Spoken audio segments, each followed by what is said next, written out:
Yep, I'm probably using that as the intro. Crashlands is a game that I think is criminally underrated. I remember being a kid in 2017 and seeing that gorgeous icon in the Google Play Store, running and begging my parents to buy the game for me, then playing it for 5 hours before giving up.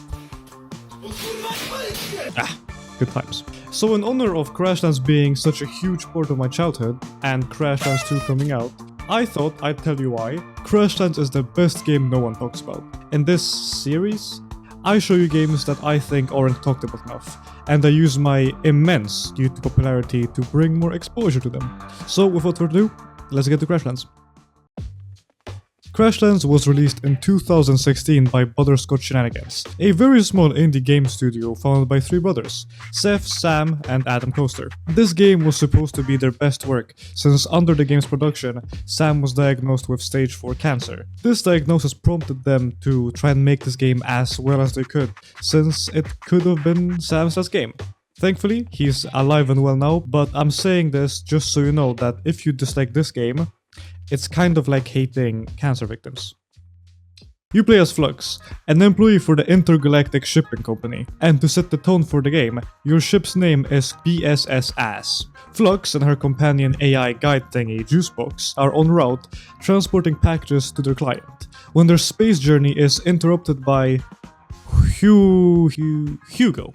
Here he asks you for some batteries, and Juicebox informs him that your ship needs batteries to run. And we do, but it's part of our ship. Removing it would cause the ship to explode. So explaining the ship would cause the extra angle to be removed? And that logic checks out. After hearing that, Hugo uses his head-mounted PS5 to blow up your ship. You'll leave into the escape pod and crash land, get it, on some random planet. Your quest becomes contacting your employers so they can rescue you and deliver the packages. But to contact them, you will need to make a comms device. For this whole introduction scene, you'll be getting ordered around by Juicebox. First task, grab some grass and plop down something reminiscent of a base. Now make a hatchet out of the grass you collected so you can cut down trees. How your grass axe is able to cut them down is beyond me, but let's dig into it. Now, on your adventure, you'll meet plenty of creatures that want your purple guts. You really don't stand a chance against these guys, so to protect your soft insides, you need to make some wooden armor and weapons. Now, with your wooden sword in your hand, you're ready to go on a murderous rampage. But don't get too carried away, it's essentially just a glorified stick you're holding after all. I don't know if I should 100% the game, or... Oh! Kill yourself! And you're done.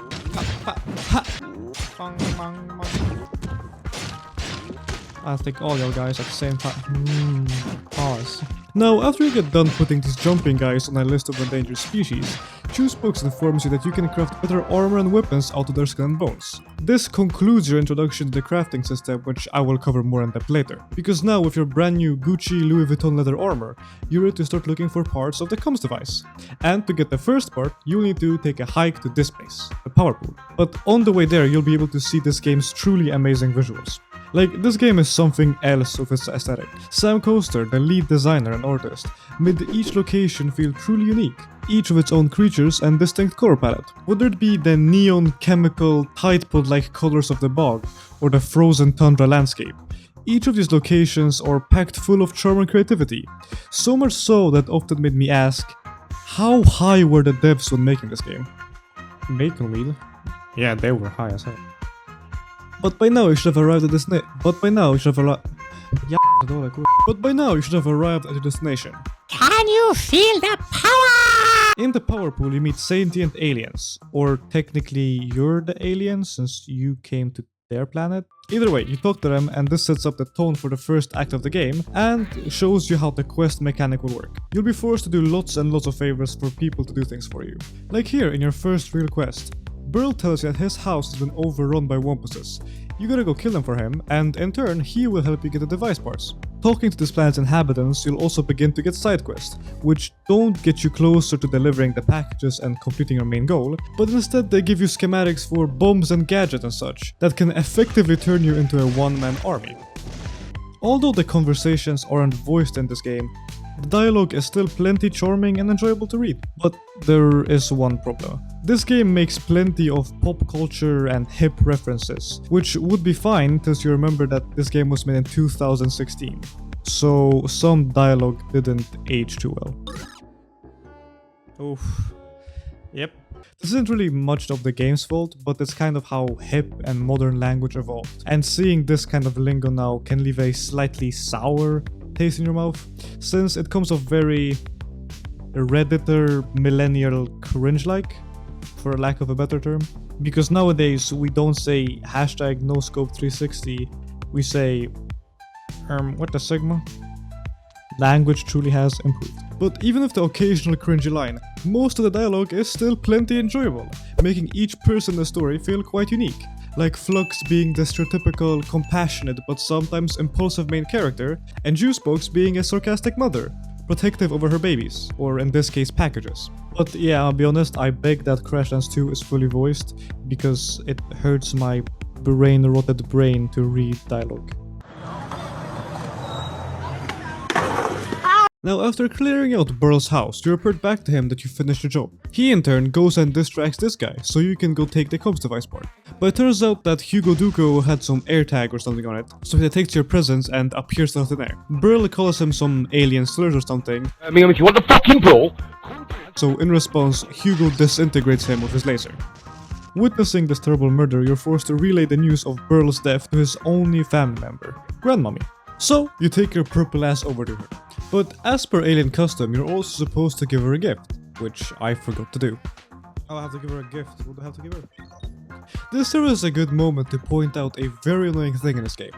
Instead of a simple quest icon that says what you should do, you're forced to dig through chat logs to find that out. I had to make a hotel sunshine, amazing. Now, after relaying the news of Burl's death to his grandma, she swears vengeance against Hadouken. And it turns out that she owns some kind of alien militia, so she employs you to take down Hiduku with her. Cause if you didn't get it by now, he is like the main bad guy, villain thing. This is basically the point of the story. Stop Hiduku and deliver packages.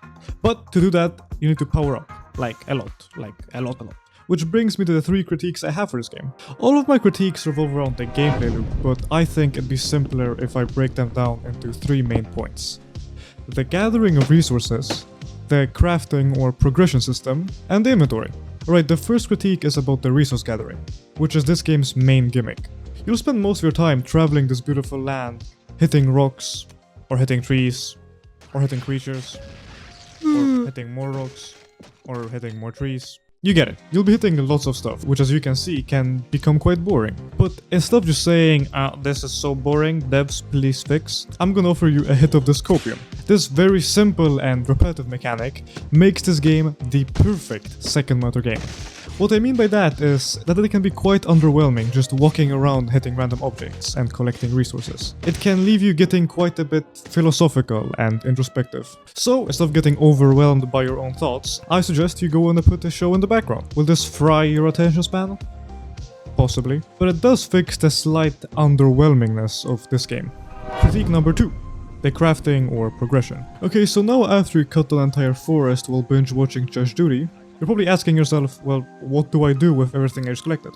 Yeah, good question. As much as you're forced to gather shit, there really isn't much to do with the stuff you collect. The game does encourage you to make random stuff like furniture for your base, but like, why? You don't really spend enough time at your house to warrant it needing chairs and marble countertops, and as for me, I quickly realized that I never needed a base at all. Since you don't have a limited carry weight or anything, there is nothing stopping you from bringing your entire base everywhere you go. And I found that much more convenient. Since if I ever need to craft anything for a quest, I could just plop down my mobile base of operations, craft what I need to craft, and vacuum it all up and continue on my merry way. What I'm saying here is that after you collect so much stuff, there isn't that much to do with them. But all of that can be forgiven and forgotten because this game was indeed made by an indie studio. But no matter what, I cannot forgive one thing. Which brings me to my final critique.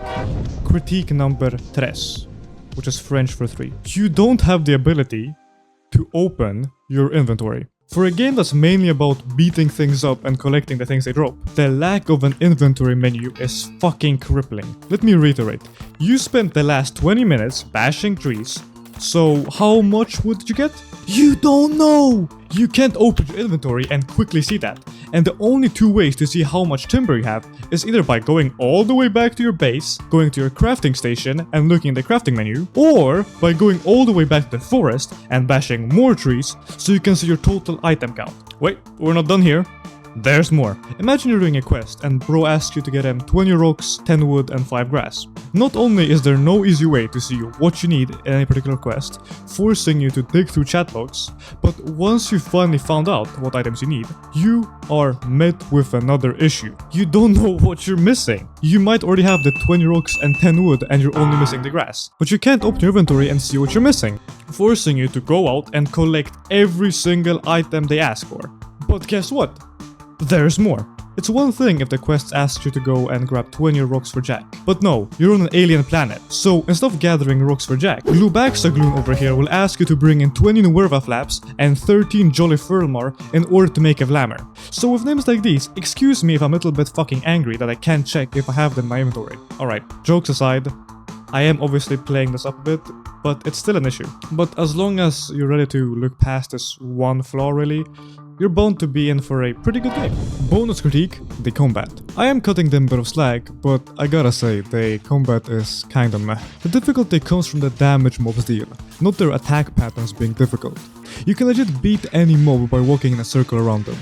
And with every mob having close to a bajillion health points, fighting them is basically a battle of mental fortitude, because the only way you'll die to them is if you zone out and get hit. But I gotta give credit where credit's due, some mobs are better than others. Like this snail thingy over here is legitimately deadly, and with its main attack of jumping at you over and over and over and over again, it actually makes for a pretty fun dodging challenge. But yeah, most mobs are way too easy, and the fact that lots of them use very similar attack patterns makes the combat kinda bland. It's obvious the devs try to remedy this with the addition of weapon combos and such, but the combat system is flawed at its core, and no additional mechanic will remedy that. In my opinion, they should give the mobs way less health, but make their attack patterns way harder to dodge. A dodge button will be a great addition, but as far as I can see, they already implemented this in Crashlands too, so there's not much point in me complaining about it. But alright, it's time for a speed round because this video is taking way too long and I need to get it done before my Premiere Pro subscription ends. So here's some things I haven't mentioned about the game yet. Crashlands is broken into 3 distinct acts, each with its own quests. There are boss fights in the game, you can incubate alien eggs and make them into your pets, and if all of this doesn't convince you to get the game, it's on sale until June 10th for 1.5 buckaroos, so you might as well get it. I rated a solid 8 juice boxes out of 12 vomas, and for that sale price, it's definitely worth getting. Well, that'll be the end for this game. To be fair, I don't have much to add. It's filled to the brink with charm and creativity, so go play it. I love you. Mwah.